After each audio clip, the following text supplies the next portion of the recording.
Kidneydisease, got skill, break it. Yeah, we on that time. 60 on the board, now we start that climb. Get ready, get set, yeah, the moment's now. When it hits zero, we gon' show you how good. Yeah. 50 seconds, feel the energy rise. Heartbeat fast, yeah, you feel that vibe. Lights get bright, yeah, the stage gets set. We ain't even started, but you ain't ready yet. 40 on the clock, now we pick up pace. Every second count, yeah, we in that race. Crowd tuned in, yeah, they locked in tight. Whole room buzzing, yeah, we taking flight. Yeah, 30 seconds left, now we turn it up. No slowing down, gotta fill that cup. Energy peaking, yeah, it's building fast. Blink one time, might miss that blast. 40 on the clock, yeah, we feel to the heat. Baseline knocking, got you out your seat. Hands go up, yeah, we ready to go. Whole vibe shift when we hit that flow. 10, 9, feel that energy climb. 8, 7, yeah, it's almost time. 6, 5, yeah, we live right now. 4, 3, let me hear that crowd. Steve on the mic, yeah, the nurse got skill. Break it down smooth, keep the whole squad chill. Talking about kidneys, yeah, we keep them on track. If your numbers off balance, he gon' bring them right back. Got the wisdom on deck, no stress, just facts. Hydration, motivation every time he reacts. From the clinic hallway to your podcast feed, dropping gems so fresh, yeah, that's all you need. Stevethekidneynurse, yeah, you know the name. Keep your body in check, yeah, we play no games. Real talk, real health, yeah, we keep it pure. Tap in right now, Stevethekidneynurse, yeah. Stevethekidneynurse, yeah. Stevethekidneynurse.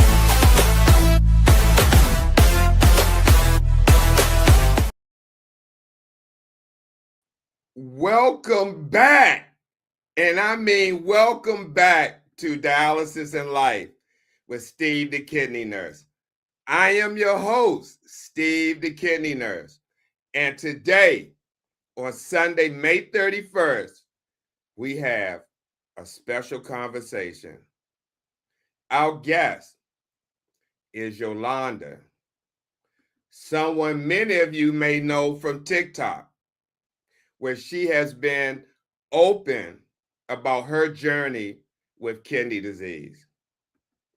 Now, even in the midst of that struggle, she has been sharing something beautiful, her love for, and that's vegetable gardening. A reminder that God can still bring growth, beauty, and purpose in every season of life.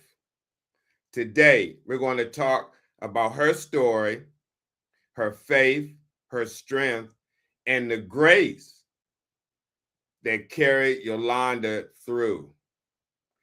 And I'm reminded, even myself, I'm reminded of the promise in Isaiah 41:10. Fear thou not, for I am with thee. I will strengthen thee. Yea, I will help thee. If you're listening today and you need encouragement, I sincerely pray this conversation reminds you that God is still with you, still strengthening you, and still working even in a hard place. So let's jump in. But before we talk to Yolanda, we got to hear a story. I got to put up the medical disclaimer, because I don't want people like, you giving medical information, you're not a doctor. But no, the information broadcast on Dialysis Life with Stevethekidneynurse is provided for educational and informational purposes only. And is not, and I mean is not intended or implied to be a substitute for professional medical advice, diagnosis, or treatment.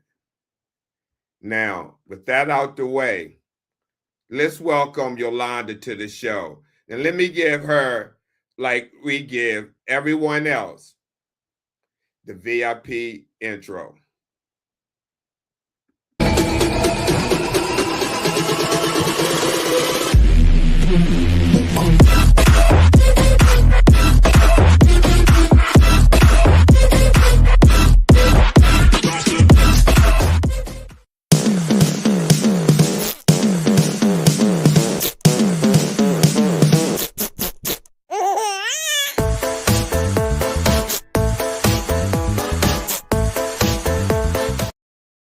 Hello, Yolanda. How you doing?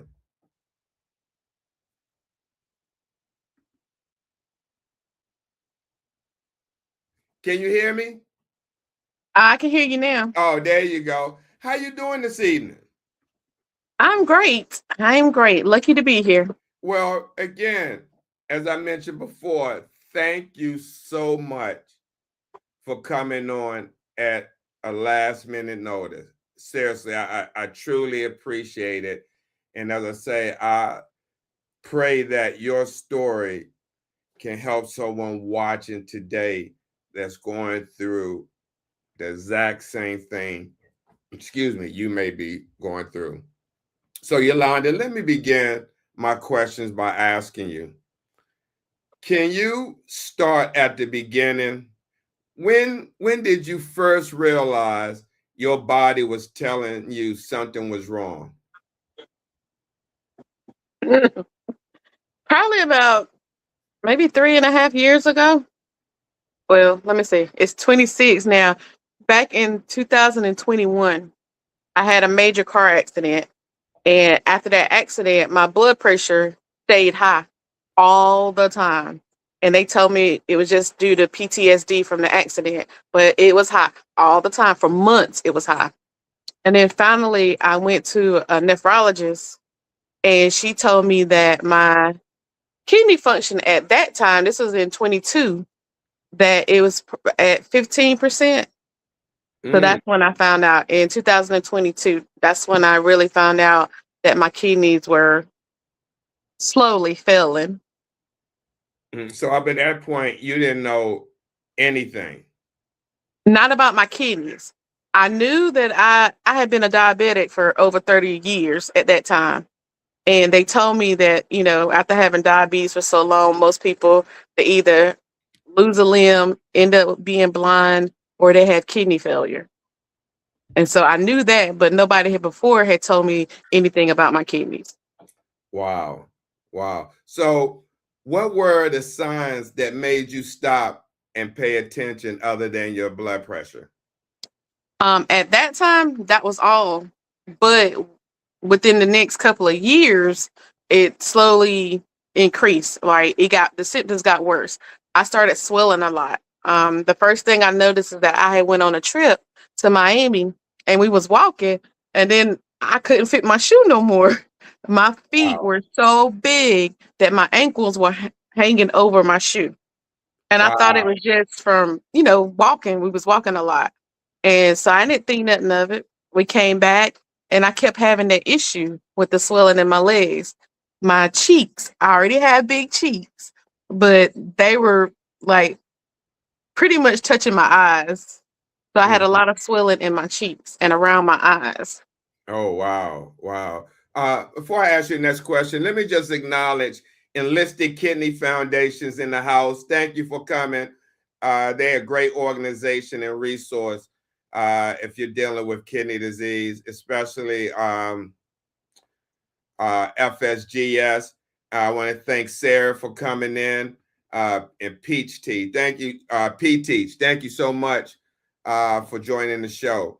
So, Yolanda, were you scared when you started realizing this wasn't just a small health issue? I'm not going to say that I was scared. I was more or less just nervous because I didn't know what it would end up as. Right from the beginning, the nephrologist that I had, once we found out that my kidneys was at 15%, she was very, informative. She went through every possibility imaginable. She gave me every test you could possibly think of to make sure that it was kidney disease, that it wasn't acute kidney disease, but that I was in end stage renal failure. She Mhm. did everything. I had several biopsies to make sure that that's exactly what it was. So Mhm. I wasn't necessarily scared. I was nervous. So looking back, what do you remember most about that time? When going through the process, or when I Yeah. actually Yeah, all that. going through the process, I remember the fact that I just pushed through. Regardless of whatever symptoms I had, I pushed through. I went to work. I worked my shift. I worked overtime if possible. I came home, did what I had to do because at that time my mom was still alive, and make sure that she was okay. And we go to sleep, do it all over again the next day. So I Right. didn't let it stop me from doing what I had to do. Got you. You mentioned you've been living with diabetes for 33 years. That's a long journey. How has that shaped the woman you are today? Well, according to most people, it makes me one of the strongest people they know. Because during that time, I've experienced a lot of things. Like I'm legally blind in my right eye, and I've had a heart attack, so I've had a heart stent, and that was due to the diabetes as well. So it makes me persevere through everything. I have my moments where I'm upset or I'm depressed or whatever, and I talk to myself in the mirror and I get through it to the next day. And then the next day I'm better. Mm. Were were were there seasons where diabetes felt easy to manage and seasons where it felt like a fight? Yes. Up until I got my insulin pump, because I was diagnosed at 13 and they diagnosed me as a type 2. Later on, they said that I was never a type 2, that I've always been a type 1 because I've always been on insulin. And when I got my insulin pump, that made things, that was Mhm. easy, because the insulin pump's doing the work. And, I have a CGM, so that's doing the work. And then, at that time, I was eating healthy. I was working out. I was juicing. So I was in the best shape, health of my life right before I got diagnosed with end stage renal failure. I was in the best shape of my life. And then there were other times where I may not have had the resources necessary to have the insulin. So that made it a little harder because in my mind, I was only thinking about the being blind and losing a limb. Okay. Wow. Now, did you ever think it would affect your kidneys this way? I did not. Even though I was told, I did not, because I didn't see a lot of people on dialysis as they were diabetic. What I saw was people becoming blind or losing a limb. Mm-hmm. That seemed like that you was really like focused on being blind and losing a limb. I Is was. that is that what you experienced or seen other people in your area with diabetes had to deal with? Yes. Um, in the area that I live, there's not a lot of people. Well, there's not a lot of people that's vocal or that that are on dialysis. They may be, but you don't know that because nobody's vocal about it, and it's Mm, not a disease or something that's really talked about a lot. interesting. Interesting. So what has that 33-year journey taught you about strength? That you're stronger than what you realize. No matter how hard life gets or whatever life throws at you, if you keep pushing and you can be determined to get up and go, you're going to get up and go. Like Mm, I said before, during this time, there have been periods where I'm just like, I'm tired. I'm tired. Before I got my insulin pump, I was like, I'm tired of sticking myself with a needle, having to give myself injection. I'm like, you just get tired of it. But then at the same time, you learn. I have kids. I have 2 kids and I have a grandchild. So you learn that you gotta do for them. I gotta make sure that they were okay. I had to make sure that my kids were good. At that time, I had to make sure that my mom was good. And that was all that mattered to me. I didn't matter in that aspect. My health didn't matter. As long as I could get up and go for my kids and get them straight and my mom straight, I was good. got you. Right quick, Miss Devoted. you can send an email to the show at stevethekidneynurse@gmail.com. stevethekidneynurse@gmail.com if you'd like to come up, and share your story. And I really appreciate you reaching out to want to do that. So we'll be sitting back waiting for your email. So Yoli, I read your bio, and something that stood out. You said your kidneys retired early. And I love the way you still kept humor in something so serious. How has laughter helped you keep going? It is the basis, because you gotta make a joke out of the situation, because so many people do not understand what people on dialysis really truly go through. You could be sick, but until you have the sickness of being on dialysis and going through the emotions, the cramps, the emotional battle, the mental battle, the stress of it, the nauseating of it, you don't understand what sick is. And I understand that, people with cancer go through some of the same things, but that's just a whole different battle.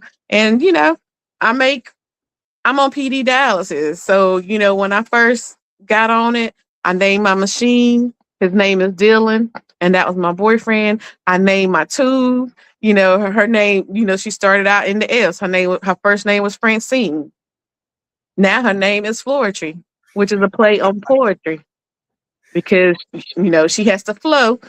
And if she don't flow correctly, I might be sick or something. So you got to find some kind of light in it. A lot of people look at being on dialysis as the end all, that you can never do the things that you did before. But you can. Anything that you did before, just about, you still can do when you on dialysis. Mm-hmm. I know you know what this is.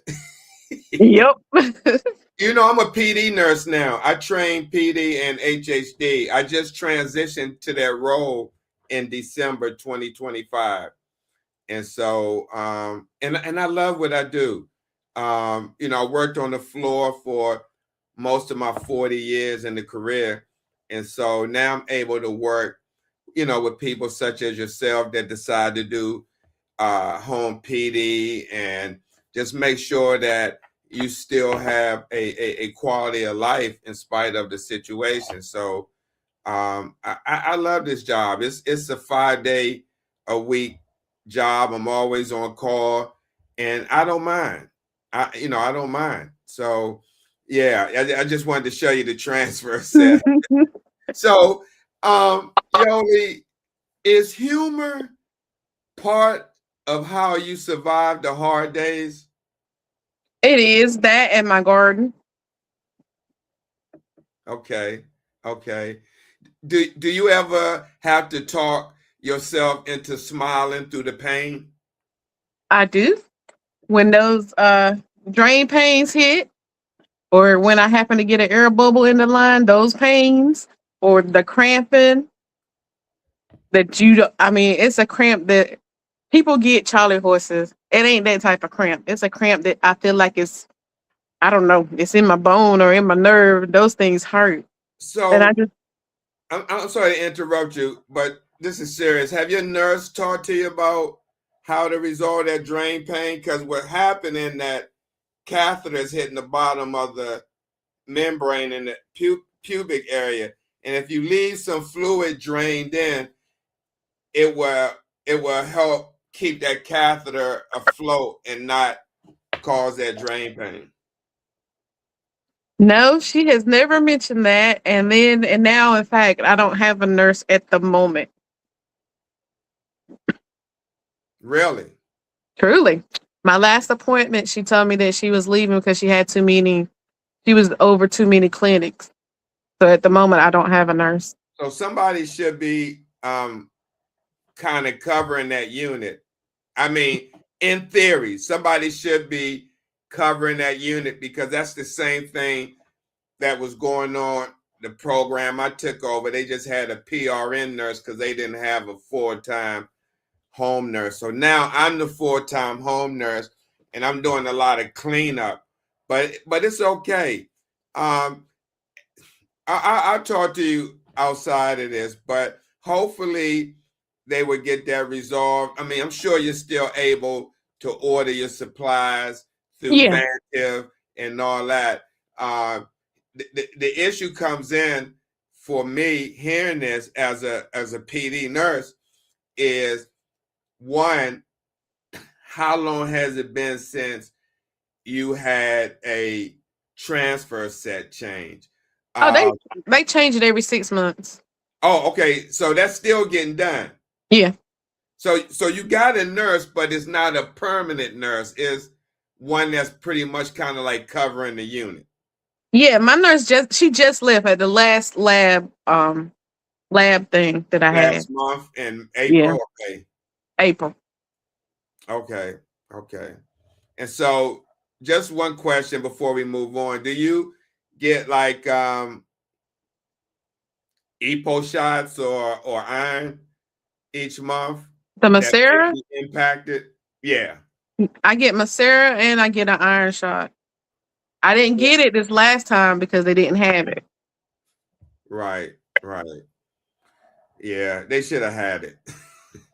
There's no way any clinic technically should run out of medicine for patients because, you know, you got sister units and you keep a count. We keep a medication log of account. So, but anyway, enough of that. But thank you for sharing that. I really appreciate it. Let me ask you this. How important is it to still find joy even here? It's extremely important. If you want to be successful in this life as being a dialysis patient, you got to find something to occupy your mind, occupy your attention, and to get you through the bad days. Like I said previously, I started a garden. I wasn't even an outdoor person, didn't like the outdoors, couldn't stand the outdoors. But I decided that, hey, I needed something to do to keep my mind occupied. So I started a garden. Another thing is like I have a granddaughter. And so I bombard my daughter. They live in Virginia. I bombard my daughter, calling her just so I can, talk to them or see them. My son's in the military. I bombard him too, to talk to him to keep my mind occupied. That's Because awesome. when you going through this journey and people don't really understand, the main thing that people deal with is the loneliness. Because now you're sick. And so people look at you differently. They treat you differently. They talk to you differently.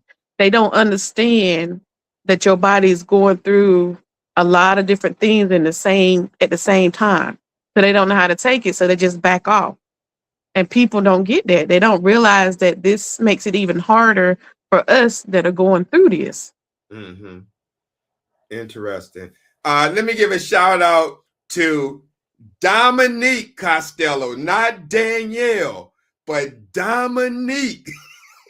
This is an ongoing joke. This is one of my guests, prior guest, Dominique Costello, that was on my show. And I kept calling her Danielle because I had a guest on my show named Danielle. And so I felt so bad, but it's Dominique Costello. And it's good to see you, Dominique. Great person. She deals with kidney disease as well. She's advocating. She do home treatment, 27 years old. And she's amazing person. And that's why I want to do these shows so everybody can see that, hey, you're not the only one. It's other people going through this, share that same journey, may not look the same, but some of the same problems occur.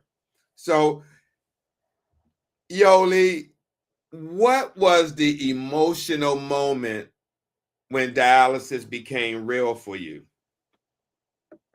August the 15th of 23. That's when I'm a person that whenever I go and have my labs drawn, I look at my labs before the doctor or the nurse ever see my labs. So I had told my nurse at that time, I had told my nephrologist, I was like, hey, every day, even though I get up and go to work, I'm extremely tired. I'm like, I only have enough energy to get up, go work my 8 hours, come home, take a bath, and go to bed because I'm that sleepy. And then I said, plus throughout the day, I am vomiting foam. It was just pure white foam. I said, I don't know. So she sent me to have my labs done. I went and had my labs drawn and I looked at them before she did. And I called her and I was like, hey, it's time. She was like, what do you mean? I said, I looked at my labs. Have you seen them? I said, my kidney function is at a 4. And she sent me to the hospital. And when she sent me to the hospital, because I was able to walk and talk and do everything just like I normally do, they couldn't believe that my kidney function was at a 4. And that's when I started dialysis. I hear, let me tell you something. I've done these shows, whether people know it or not, since 2018. Really, TikTok wasn't really, popping like it was, but we were doing these shows, and a lot of the guests, Yoli, that I've talked to said the same thing. They went to the emergency room, and the doctor said, I can't believe you're still around because, your kidney function, your numbers are off the charts, and you shouldn't even be here. I can't tell you how many people have shared that same experience. One gentleman shared he was on the bus going to the hospital and he made it. Gene Shamando, and he's no longer here. But anyway, did you cry? I mean, did you go quiet? Did you feel angry? Initially, I didn't. What ended up getting me, it wasn't even when they told me, when the doctor come in to check me and get ready, prepare for the surgery to put I forgot what it's called, but the catheter that they put in your neck. Oh, first, yeah. I was like, okay, I know it's time. I'm getting ready to get that, so that's fine. I didn't have a problem. When they came get me to put in my PD port, I didn't have a problem. It was when they kept me in that hospital for 2 weeks, and I'm like, I'm ready to go home. And they was prolonging that. That's when I had a problem. Cause I'm like, y'all gonna make me miss my chair because I thought I had to go to the clinic and sit in a chair for a couple of weeks, until I got trained for the PD part. And the lady had called me and said she had a chair available. And I was like, y'all gonna make me miss my chair. So by them keeping me in there, that made me think about this whole situation more. And then I started getting nervous. And then that's when I started getting, a little down about it. Not just the fact of going on. I made videos when I first got diagnosed and I was on my way to my first treatment and everything. I made videos talking about it, joking about it. Because at that time I was okay. Right. I want to do a follow-up question, then we're going to take a quick station break and do our segment on myths versus facts. But the follow-up question I wanted to ask you, Loli, was there a moment when you had to say, Lord, help me get through this? There's been plenty of those moments. There's been plenty of those moments. Like I said, when I started PD, I chose PD because I'm like, oh, okay. If I choose PD, that means I'm gonna do it at home. I can do it whenever I want to, and I'll still be able to go to work. That was my whole realm of thought process about PD. And then I found out that I could not work in the current job that I was doing, which I didn't understand completely. And then I found out that I couldn't work at all. And that really threw me off because at the time I was a CNA and I did home health and hospice. And I loved my job. I love my patients. I love doing that type of work because that matters, and not everybody can work in hospice.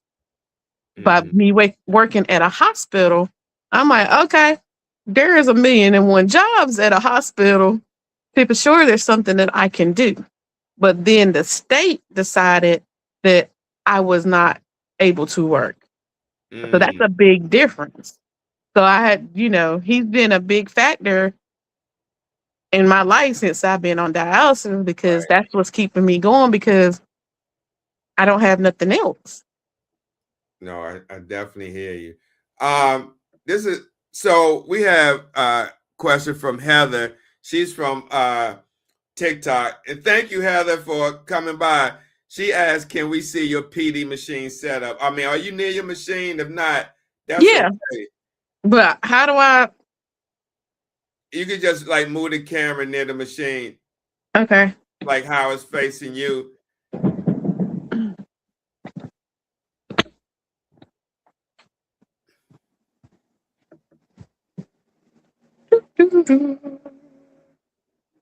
You have to talk to me and let me know, because I don't know how to turn the camera around. Oh, no, that's like that. That's good. Let's see. Pan it to the right a little bit and down. Okay. Now, did they tell you what machine? Is that the Claria? Yeah, that's the Claria. Okay. I thought so. We use the Omnia. Yeah, that's the one I was trying to get. Okay. Yeah, it talks to you and Yep. everything. That's the one I was trying to get. They was like, well, we don't give that one unless you're like blind. I was like, well, I'm legally blind. Does that count? Yeah, that's crazy. That is crazy. So before we go on the quick break, who was there for you when everything started to feel, we lost Yoli. So hopefully she'll come back. But let me say hello to Miss Sarah. Thank you, beloved, for coming through. Thank you for sharing that comment. Miss Cindy, thank you. We got Yoli back. Sorry. Oh, no. You good. You good. You was asking me who was there for me? Yeah, through those moments when times were heavy. Who was there for you when everything started to feel heavy? My daughter, and at the time my granddaughter, they both was actually here. And then my friend, my boyfriend, he's been there. He tells me that I keep him encouraged and I keep him motivated through everything. And then I got a couple of more people that tell me that I motivate them, that I encourage them, because they see me going through and dealing with this, so they don't have a reason that they can't deal with the things that they're going through. Kidney Mama shared she's was on the Liberty machine for over 12 years, Baxter for 6 years. Thank you. Elizabeth Sterling is here. She would tell you, before she got on, she's home hemodialysis and she sticks herself. And before she did that, she used to see my shows back in 2019. She's one of the quote old heads. But back in like 2018, 2019, Elizabeth Sterling saw myself, Jared Brown. We were doing these shows to help people find transplants and sharing their stories. And she wasn't even on dialysis at the time. And her kidney issue was polycystic. And she damn near rode it till the wheels fell off. And she said, I'm going to go on home hemo. And when that time came, she started to train and she stuck herself. And she does solo. In very few places will let you do solo. But there, with the next stage, they do have machines set up for solo and a different way you have to train. So with that being said, let's just take a quick pause. Let me go into an advertisement for kidney disease, and then we're going to come back with our myth verse facts. So we'll be right back.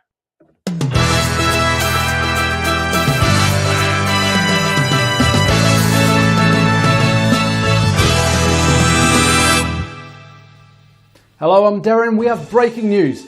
More than 600,000 Americans have kidney failure. While the number of people with kidney failure is enormous, the number of people with its precursor, chronic kidney disease, is staggering. An estimated 31 million Americans, or about 10% of the US population. Diabetes and hypertension cause 2/3 of all cases of kidney disease. 1 out of every 3 Americans is at risk for kidney disease, and kidney disease is now among the top 10 causes of death in the United States. In addition, 9 out of 10 people with early to moderate kidney disease don't know they have it, putting their health in jeopardy. Are you at risk? For more information, contact urbankidneyalliance.org. The life you save may be yours. All right, we're back with Dialysis in Life with Steve, the kidney nurse. And this is our, as I call it, Dialysis in Life with Steve, the kidney nurse, myth versus facts segment. Now, based on Yoli's story, we had 3. We normally have 3 myths versus facts, but I was only able to generate 2 because, you know, we have a basic membership to Copilot. That's all you get. But our first myth versus fact is myth. PD patients can't be active parents or grandparents. No, fact. PD lets you be present and thrive. Yoli, can you shed light on that? You being a parent and doing a grandparent and doing PD dialysis, how has that helped you spend more time with your grandchildren so you don't have to go into the unit, you're at home? Last summer, I kept her for part of the summer. And that, I didn't have any issues. She was in the room, I put on her a little mask when I got ready to hook up, and she was like, Mina, what's that? Why you do that? Mina. And we did what we had to do. And then in the next day, in the morning, we got up and we played, we went to the garden.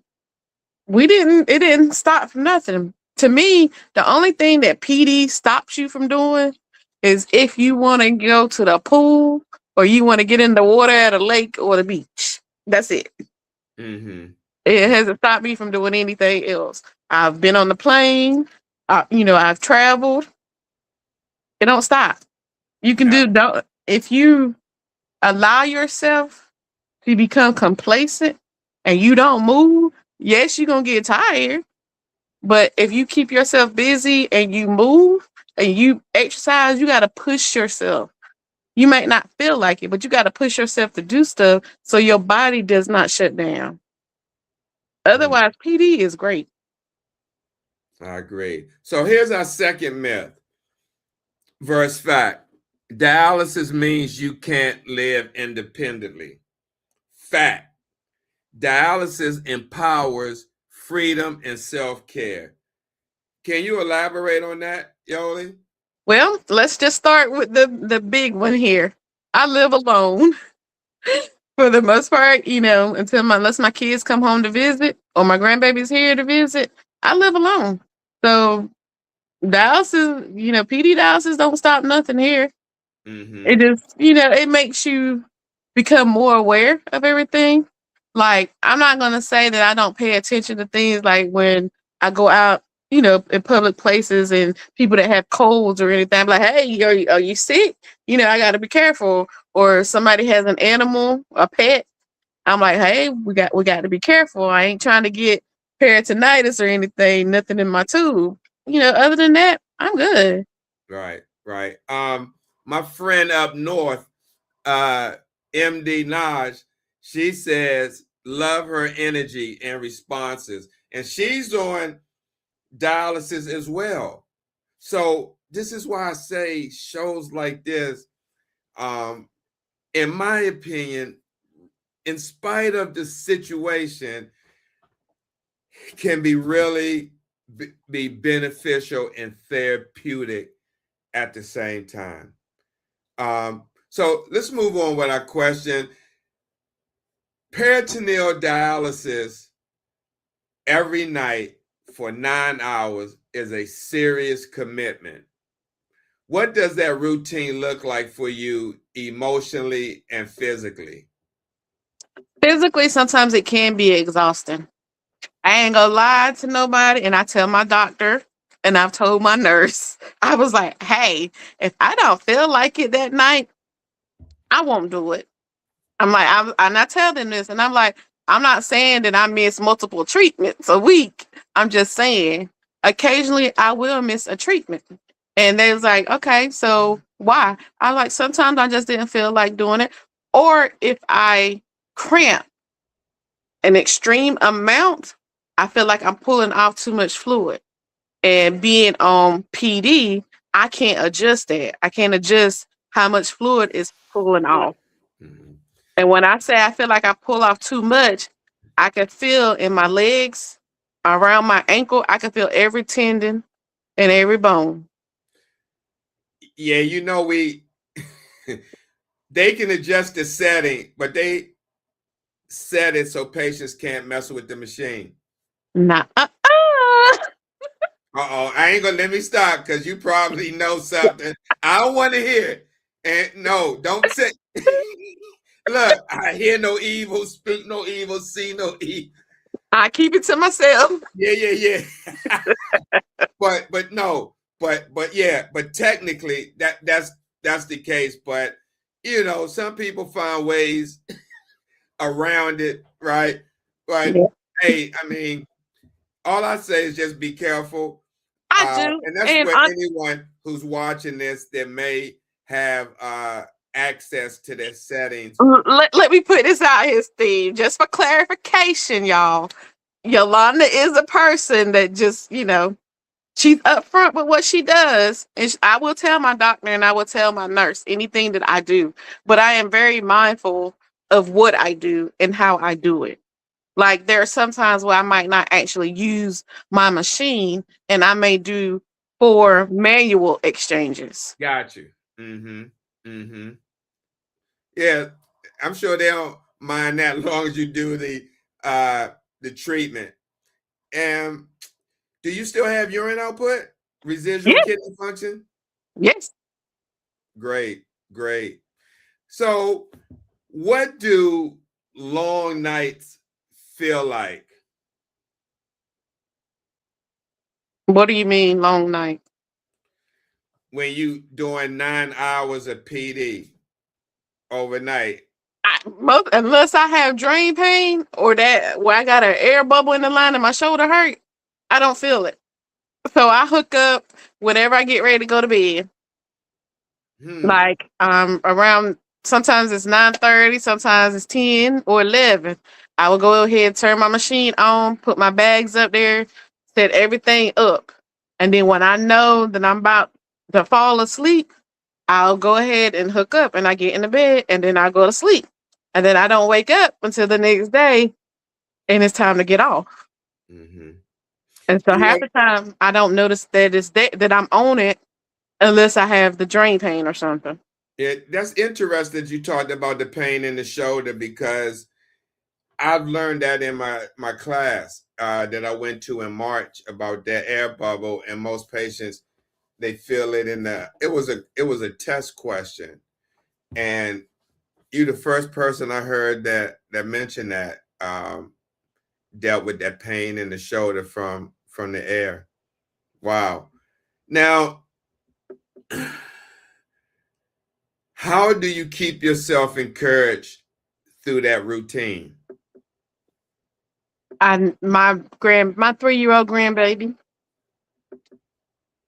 My Okay. children are grown. Both my children are grown. My son is 19. He'll be 20 this year. My daughter's 26 and she'll be 27 this year. But my grandbaby is 3. And she is the apple of my eye. I love my Tootie. I love her to death. And I know that I gotta be Hamina has to be here for her. I have to, I gotta keep moving, gotta keep pushing for her.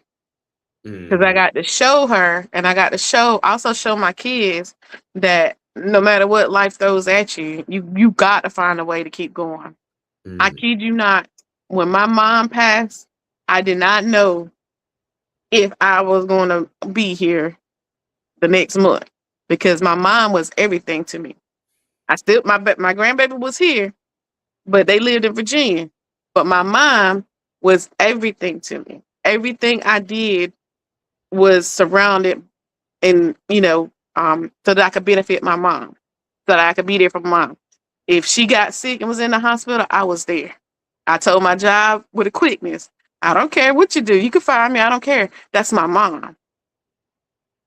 Yeah. So after she passed, I didn't know if I was going to be here or not. So then I had to think about it.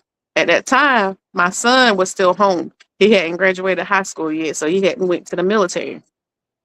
And I was like, but I got to show him that there's more out there. There's more out there. So I got to be here to make sure that he's okay. And so once he joined the military, I was like, okay, he's gonna be good because he's in the military. And my daughter's in Virginia. She's good. But my grandbaby, she loves coming down here. She loves to come down here and visit me or to go to the garden. So I got to be here. And then I'm slowly realizing that there's so many more people who look at my posts on social media. They may not comment, they may not like, but when we get a chance to talk or whatever, they're always telling me that I encourage them, that I motivate them, that I inspire them. Even my boyfriend, he tells me that I encourage him, I motivate him, I inspire him, I help him get through the rough days, the rough patches. And he's not going through, nothing nowhere near as to what I'm going through. And then I just look back and I be like, how am I encouraging you when I have to sit and go look in the mirror and talk myself out of being depressed? Or to Mm. talk myself out of, whatever crazy thought may be in my head. But I do it. And then Mm. it's like nothing happened. I'm back to normal. Yeah. My condolence to you, the loss of your mom. I lost my mom. It's coming up on a year next month, and it's still hard for me. Um, yeah, My yeah, condolences to you. It's yeah. It's not easy. I moved home to kind of care for my parents after I had a workplace accident and I slipped on some solution that leaked from a pipe in the walls and came into the employee locker room. And, I went through that moment and had to go on workman's comp for 2 years. But when I first went on workman's comp, it took almost 4 months to pay me. And holidays, I had child support. And you talking about some dark times. I was ready to, you know, I mean, Mhm. I'm a firearms owner, so I definitely had to go talk to someone. I mean, it's real. It's real. So you're not alone. You know, even being a health professional, I have my moments, and especially when I don't know, I can't speak for any other dialysis tech or nurse, but I know when I go through event at work where is CPR involved and we had to intervene and send someone out. I mean, that can do something to you psychological when you just was talking to this person one moment, now the next moment this happens. So it takes a special person to work in this. So um, let me just ask you this: when you're having a hard day, what helps keep your faith strong?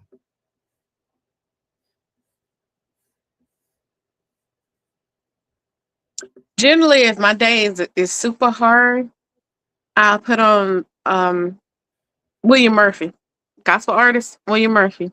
I play that and just listen to all his music, and it makes me think about different things because most of the gospel songs talk about things that have happened in the Bible. Yes, I believe in God. I don't know if other people up here do, but I do. And so that's what helps me to get through the moments because I'm like,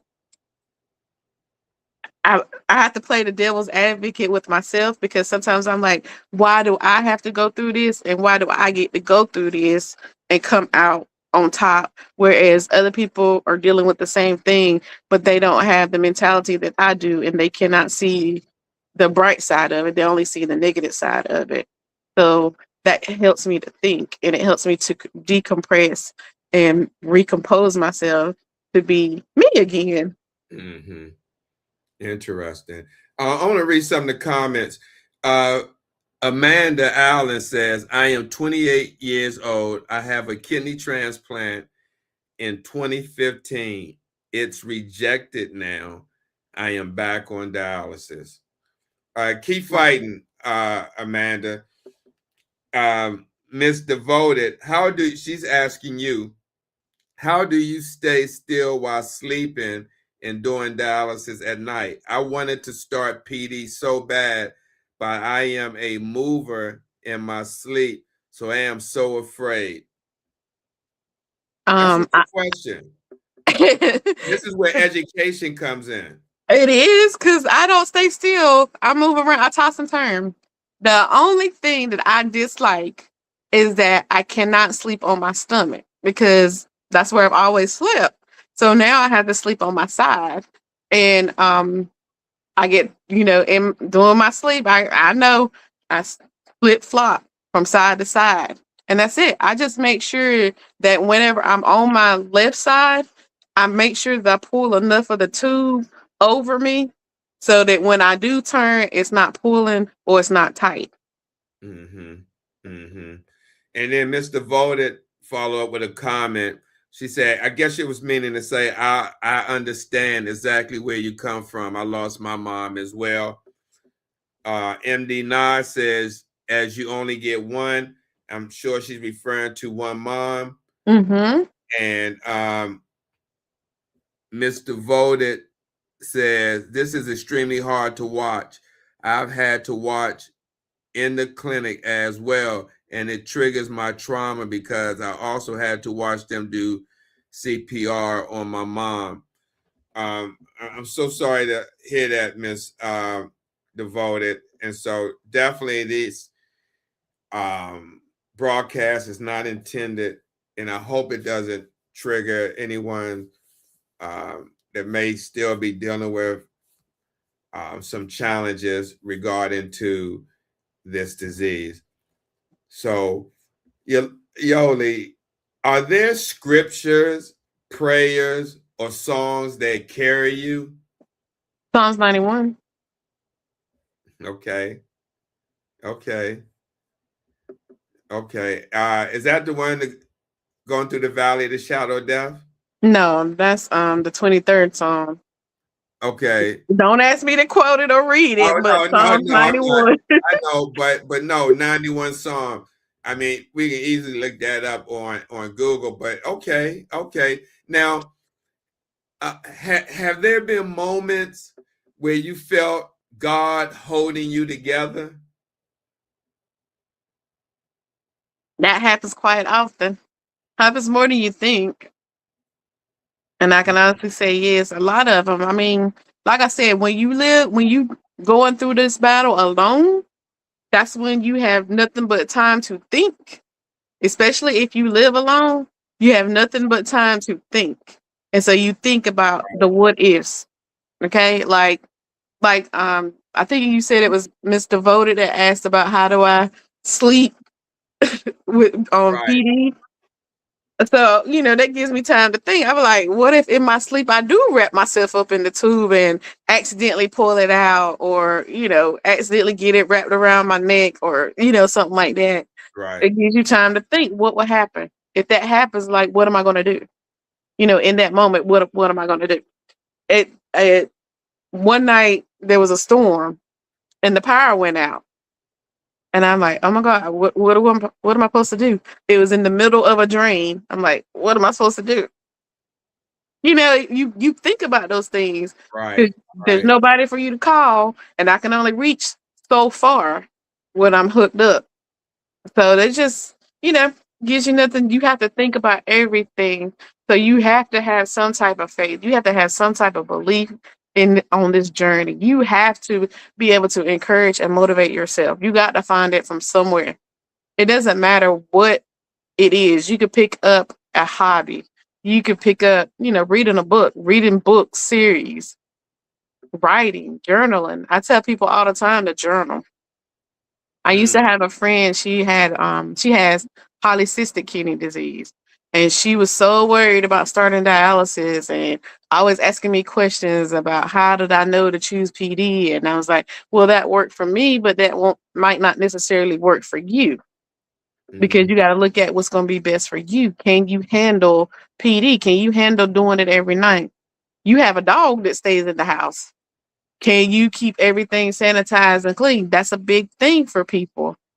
I Mhm. used to, like I said, I used to work in hospice, and I had patients that would find out, like when I first got sick, I was still working, and they found out that I had issues with my kidneys, and they would be like, "Baby, I should be taking care of you, not you taking care of me." And you know, we would talk about it. And I saw people that were on PD dialysis, and I already had read up on it, and I know that it's supposed to be a clean environment, a sanitary environment. And then I see patients, house is dirty, everything is just dirty and nasty trash everywhere. And I'm like, huh? You know, I would be worried for them, but I learned. And, you know, just being prayerful and being glad that I woke up the next day, despite everything that's going on. I'm grateful for another day.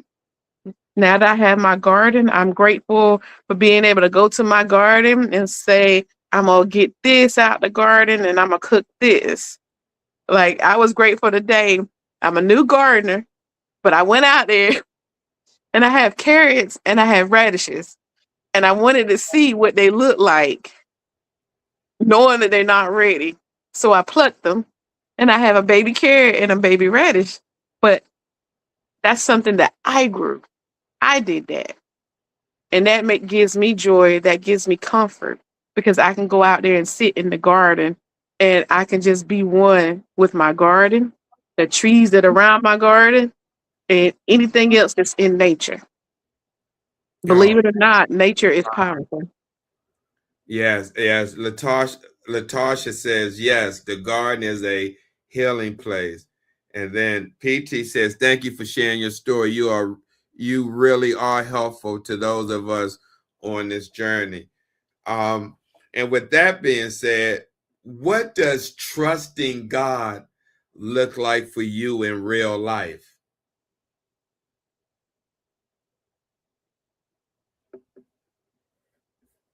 Trusting God means, for me, it's like knowing that I have a purpose. For I've always been a nurturer. So I've always wanted to help people. I've always wanted to take care of people. But I never, like, people look at me and they be like, well, you know, used to. They'll be like, well, you know, you don't have a college degree. I have a 2-year degree. They're like, but you don't have a 4-year degree in this. And you're just a CNA. And I'm like, well, at the time, I might be just a CNA, but I know more about your relative than you will ever know about your relative. And everybody cannot do my job because I wasn't just a regular CNA. I Mhm. have a lot of care and I have a lot of compassion. Everybody cannot work with mental health patients, and everybody cannot work in hospice. It was God that helped me be motivation to those people when I worked in mental health and to those people when I worked in hospice. They looked at me as being the strong one, as being the one to help them get through whatever it was they were going through, especially when I worked in mental health. Because people look at people that have mental health issues, they look at them differently too. not really knowing what they go through. And most people that work in mental health could care less. They're just really there to get a check. They don't take the time to get to know the patient. They don't take the time to get to know what's really going on with them. And I was able to do that. I remember I used to ask God, why do I go through the things that I go through? I've been through everything you could possibly imagine in life. Everything that should have tore me down. Everything that should have made me super depressed, made me want to do the unthinkable. I've been through it all. I've been through that. There's nothing that I have not been through. And I can honestly say that, but it was God that kept me. And I feel like that he brought me through all of those things so that I can encourage and motivate other people and that they can pull from my strength. Because if people truly knew my story, they would always be asking, how did I make it through? And how did I make it through is that God saw fit for me to keep going so that I can be here to show other people that it's doable. Wow. Wow, amazing. You're a mother and a grandmother, and I know family means a lot. How have your children and granddaughter helped you keep fighting? Well, I had to be here for my son. I don't care what people say. Girls are easy to raise and to help them get out on their own and they figure out their way and they do right. But when it comes to these boys, that's a hard battle. Mm-hmm. That's a hard battle. And I had to make sure that my son knew, hey, mama's here. You always gonna be, cause he's the baby, so he always gonna be mama's baby. But I also had to learn to let him know that I was proud of him. That no, regardless of what happens, because he's gonna make mistakes, he's gonna make them. That's a part of life. But I'm still proud of him. The same thing with my daughter. I'm proud of them. So they had to see that mama, hey, mama is fighting. Mama is fighting. Mama is fighting for life. So every day that mama fights for life, we got to fight for life because our kids go through stuff too. Our kids deal with trauma. They they get depressed. Everything that we go through, our kids go through it. They might not say it, but they go through it. So we have to show them that it's okay. One, it's okay to not be okay. And a lot of times people don't realize that it is okay to not be okay. We don't have to be strong all the time. And our sons are taught to always be strong and that it's not okay to not be okay. But I tell my son that it is. Mm-hmm. So I got to be here for them. Now, what do they mean to you on the days when you feel weak?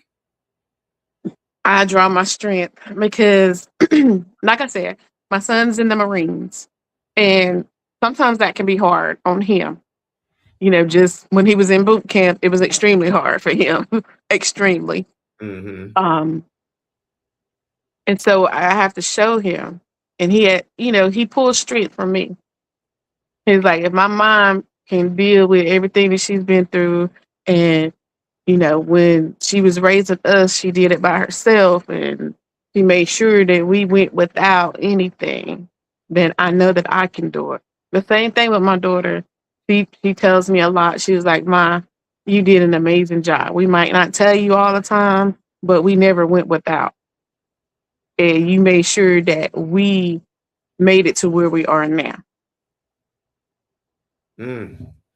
Now, how has being around them given you purpose? It makes me, sometimes, I ain't gonna say with my son because he be like, he don't need his mama. But my daughter, I know he does, but my daughter, she really depends on me. So being around them is a big deal to me. And that's why I'm always calling them or I'm always texting them. And my daughter tell you quick, Ma, what is it? I'm working. I gotta work, Mom. But I'm like, it makes me feel needed. When she tells me something about my granddaughter or she wants to bring her down, oh, I'm like, okay, I'm needed. It feels good, especially when you can't work. When I can't do what I feel like I was born to do, which is to take care of people, sometimes I can feel useless, you know? And I don't want to let that sink me down. So I look to my kids. I like to feel needed. I like to feel like I'm worth something. When Mm-hmm. I tell you that I am truly a nurturer and I love to care for people, I have a friend.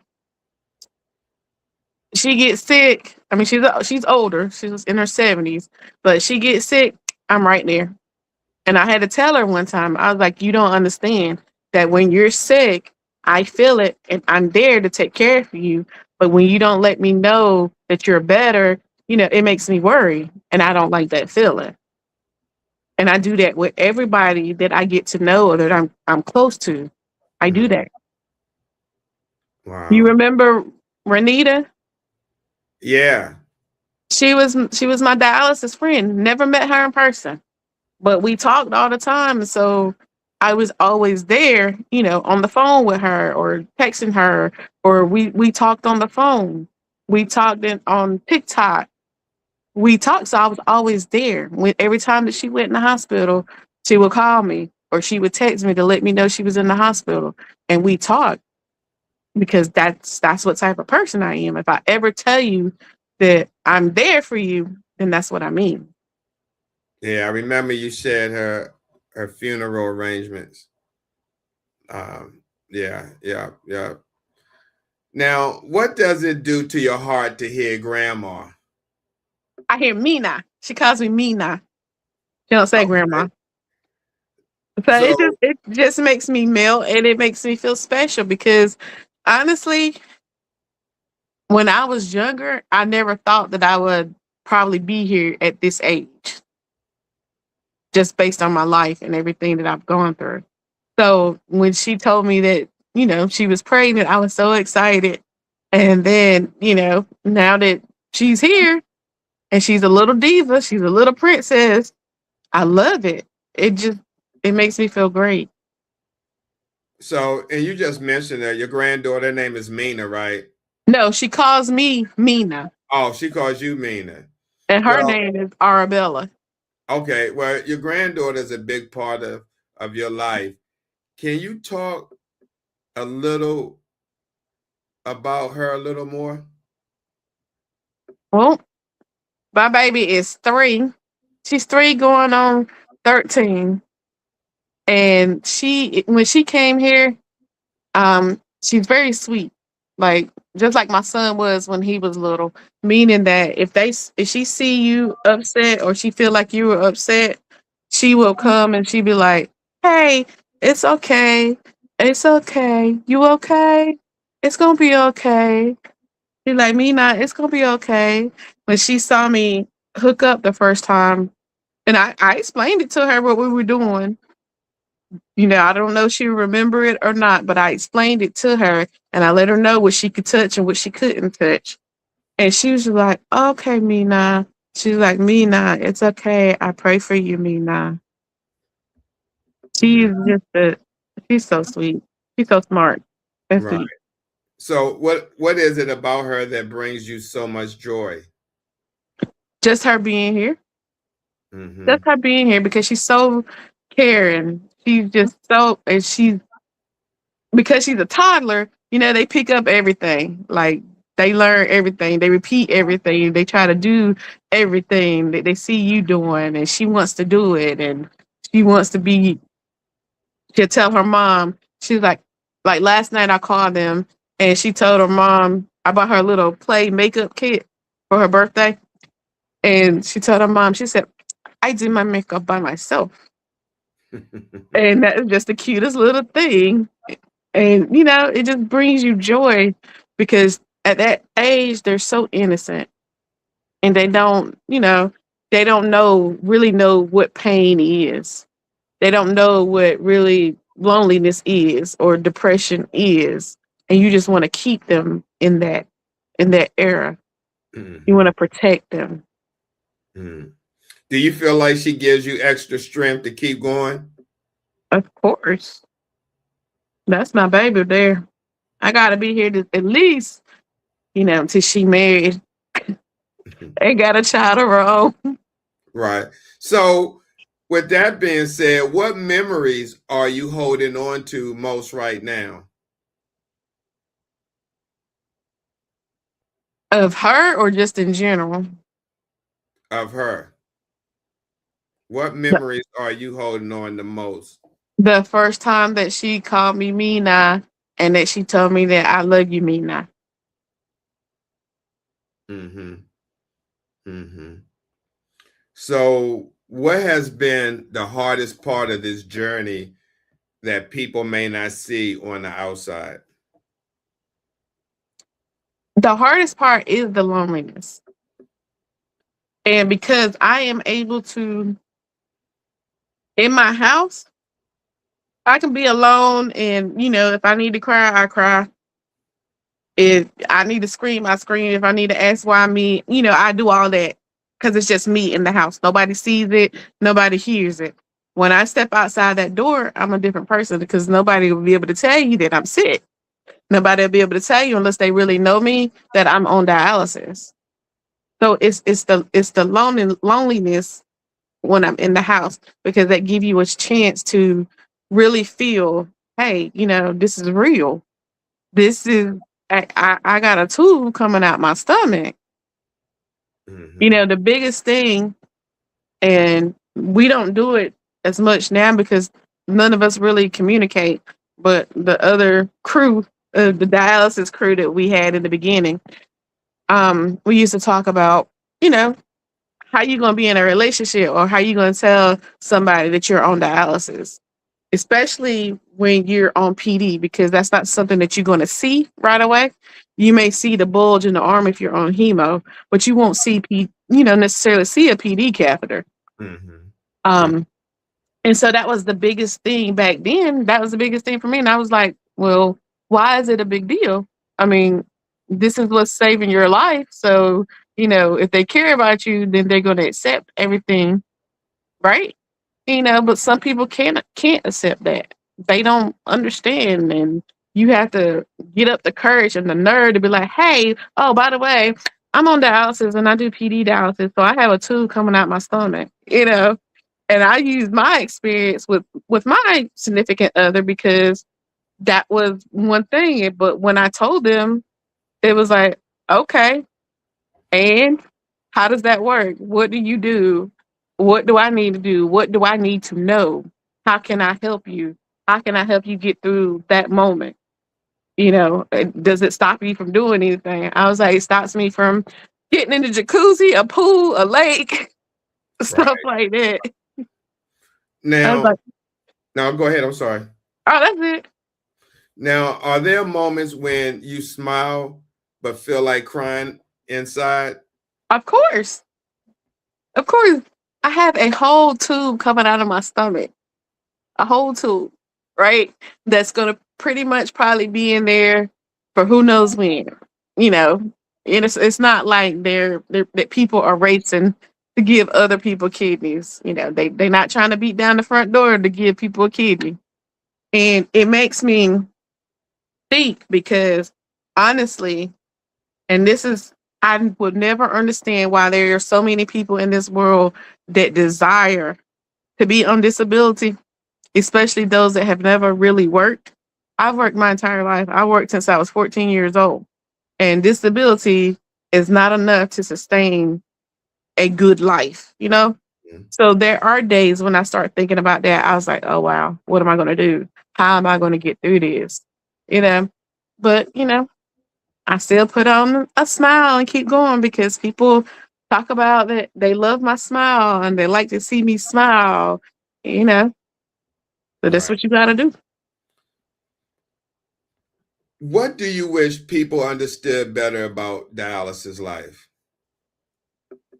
I wish that they understood that dialysis, that somebody that's on dialysis or somebody that has end stage renal disease is just as important as somebody that has any type of cancer. Because most of the time, or a lot of times, people on cancer, sometimes there's not a cure, but they have treatment, right? There's a treatment that makes them feel better, and the cancer can go dormant for a while or go in remission, right? Well, you can't do that with dialysis. I mean, we can get a kidney, but it's not 100% that the kidney is going to accept. We can reject the kidney, right? Our bodies can reject the kidney, and then you back on dialysis. So it's that same process. And people don't understand that. So many people, you would rather do awareness, rather do what's it called? Do clinics and shows and stuff about different types of cancer. And I even asked this at the hospital I used to work at, but you won't do it for dialysis. I feel that if more people saw this process of somebody having a healthy kidney and it slowly declining to where they get to where they're on dialysis, if they actually saw how that works, then more people would understand. More people would appreciate the people that they know that are on dialysis, and it wouldn't be so disrespected as a disease. Okay. Yeah, I agree. If you could speak to another woman sitting in the same place you were once in, what would you want to tell her? Is this the place before I was diagnosed? It's No, right at the beginning when you went through all that with finding out and just going through that whole process. I would tell her to make sure that she's ready for the tribulations that come along with it, to make sure that she has strength, to make sure that she has faith. Because I feel, and this is my opinion, is that I feel that without faith, you're not going to be able to make it on this journey. You have to have it, because when everybody else turns their back on you, your faith is what's going to keep you going. It's going to be what keeps you moving. When everybody else say, "Oh, I can't do this no more. I can't. I just can't because you can't do this or you can't do that or you're always sick." Your faith is going to be what's going to get you through every bit of this. And to me, these have now become tests and trials. Sometimes I may be down in the valley, but then most of the time I'm on the mountaintop. And for me, that's a great deal. And so I pretty much you probably say the same thing to this question. The follow up: what would you say to the woman who is scared, tired, and trying not to break down? Why I would ask why are you scared? What are you scared of? Because in life, we all want to go through something. We all are going to, see that D word at some point. So there's no reason to be scared. We have to understand that everything that we go through is what makes us who we are. Everything that you go through is what makes you stronger. You pull your strength from the battles that you face. And you have to know that you're never in a battle alone. That's where your faith comes in. That there's no reason to be scared. You can be tired, but just know, okay, you can be tired today, but you don't stay tired for a week. I'll give you the day. You can stay in the bed today and just be tired, and you can cry and everything that you want to do today.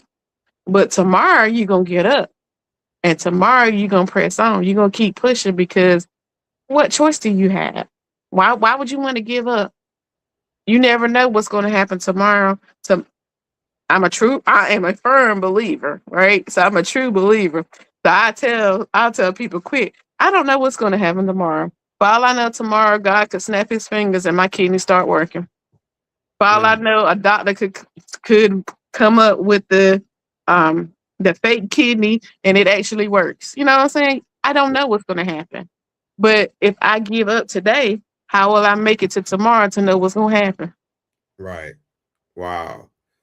Now, how would you encourage her to keep her faith? I believe in music. Music is therapy. Remember, I said I used to work in mental health, and I always said that music is therapy. You get strength from music. You get understanding from music. So I would tell her, find a good musical artist, preferably, Christian music or gospel music, whichever one she decides, and listen. But don't just listen to the music. Listen to the words of the song, and you listen for understanding. And then start reading different passages in the Bible.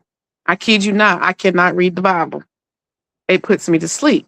But I can read certain books of the Bible. I can read certain passages of the Bible. And I get understanding. You have to learn. We as people have to learn that we are unique in every single way. So everything that we go through, somebody else may be going through the same thing, but they're not going to go through it the same way. So we got to learn to pull our own strength. We got to learn to encourage our own self. We got to learn to motivate our own self before we even think that we can encourage or motivate somebody else. Mm-hmm. Now, what would you want her to remember about herself and about God? That she is a number one priority and that God would never leave her side. Okay. And one last question for you, Yolanda, because I know we've been on here a minute. It's supposed to have been an hour show, but you just got so many great answers. It's just, amazing. But my last question, after everything you've been through, what does still standing mean to you? Still standing shows me that I have a purpose. I have a purpose. And I might not understand or see my true purpose, but because I am here, I know that I have a purpose because I know that people are going to pull from my story. People are going to pull from my life, and they're going to be like, well, dang, if she was able to do it, then I can do it. She was able to get through all of this, and she still smiles. I can do it. There's no reason that I can't do it. Okay.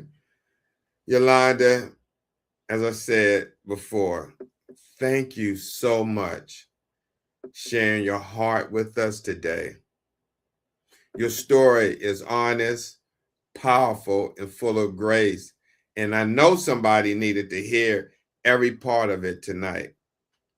To everyone listening, I want to leave you with this reminder from Psalms 46:1. God is our refuge and strength, a very present help in trouble. Whatever, and I mean whatever you're walking through, God is still present. He has not left you, and he has not forgotten you.